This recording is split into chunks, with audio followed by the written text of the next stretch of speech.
Media बंधुओं, मैं आप लोगों का ध्यान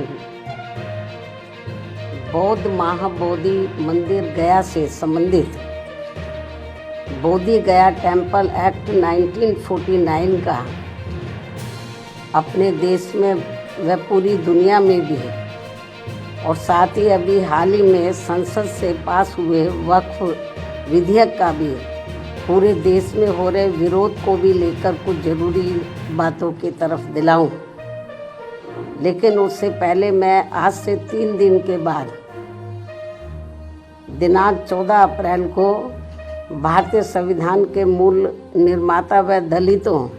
एवं अन्य उपेक्षित वर्गों के मसीहा परम पूज्य बाबा साहब डॉक्टर भीमराव अंबेडकर की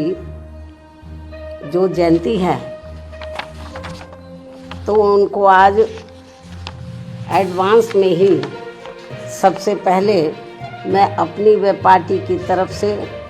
पूरे तहे दिल से अपने श्रद्धा सुमन अर्पित करती हूँ, जिन्होंने कदम कदम पर अनेकों कष्ट झेलकर अपनी पूरी जिंदगी इस देश में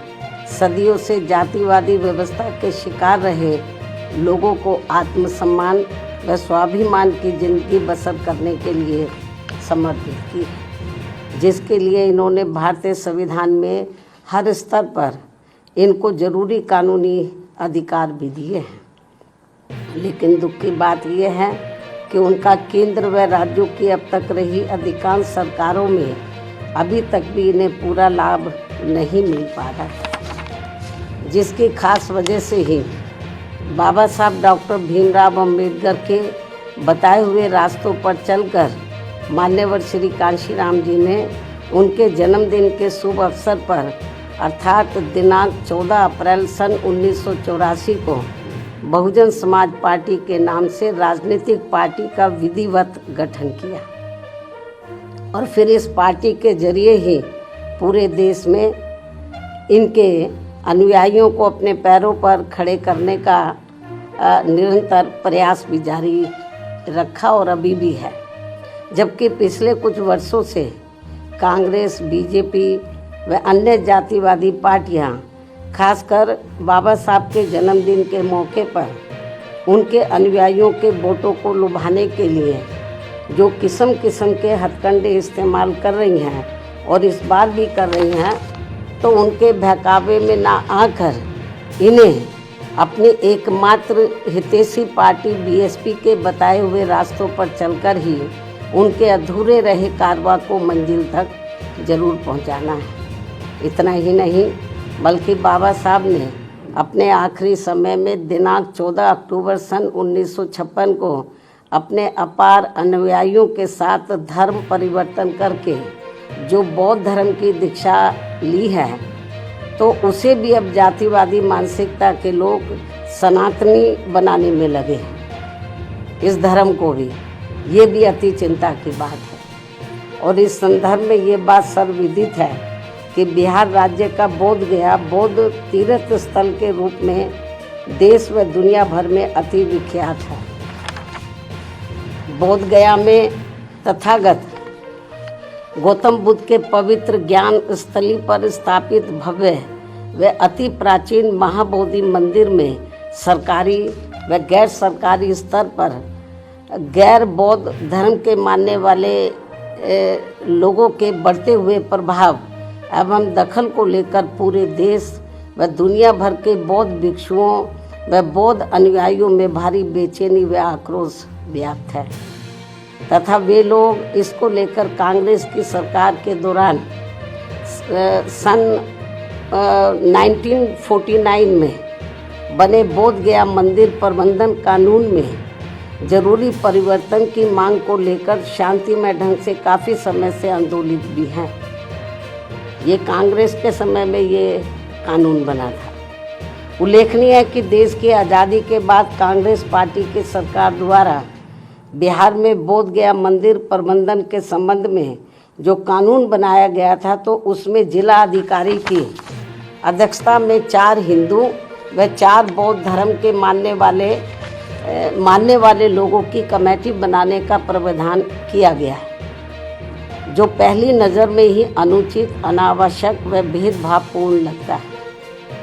और सरकार की इस अनावश्यक दखल अंदाजी की वजह से ही वहाँ महाबोधि मंदिर में पूजा पाठ, देखरेख, संपत्तियों के संरक्षण, उसका रखरखाव व साफ सफाई आदि के साथ ही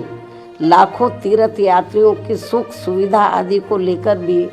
स्थिति लगातार असहज व तनावपूर्ण सी बनी रहने की आम शिकायत है, जिसकी वजह से बौद्ध धर्म के मानने वालों की ये मांग है कि महाबोधि मंदिर की पवित्रता को पूरी तरह से बनाए रखने तथा इसकी सही से देखभाल के लिए ये जरूरी है कि मंदिर में पूजा पाठ, उसकी सुरक्षा व संरक्षण आदि की पूरी जिम्मेवारी बौद्ध भिक्षुओं व बौद्ध धर्म के अनुयायियों को ही सौंपी जाए, जो इनकी ये मांग जायज़ है, जिस पर वर्तमान सरकार को तत्काल उचित ध्यान देना चाहिए। वैसे भी अधिकतर लोगों का यही मानना है कि 1949 में जब मंदिर प्रबंधन के संबंध में कानून बन रहा था तो तभी कांग्रेस पार्टी की केंद्र व बिहार राज्य की सरकार को संविधान के धर्मनिरपेक्षता के सिद्धांतों का सही से अनुपालन करते हुए महाबोधि मंदिर प्रबंधन कानून में किसी गैर बौद्ध धर्म के मानने वाले लोगों को कमेटी का सदस्य बनाने का प्रावधान ही नहीं रखना चाहिए। ये कांग्रेस की बहुत बड़ी गलती रही है। इससे फिर अनावश्यक परेशानी व विवाद से बचा जा सकता था। किंतु अब जबकि ये मामला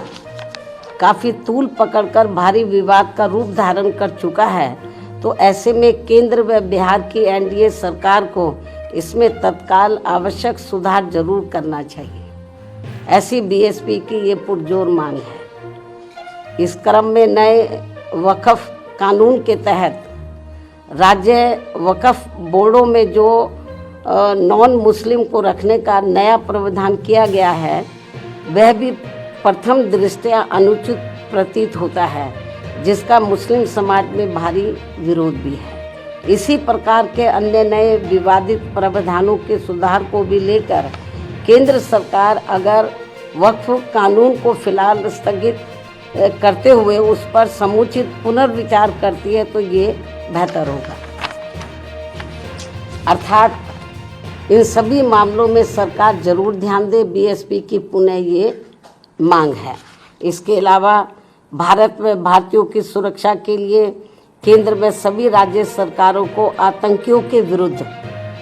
अपने अपने राजनीतिक स्वार्थ को छोड़कर भारतीय कानून के तहत निष्पक्ष, ईमानदार व सख्त कानूनी कार्रवाई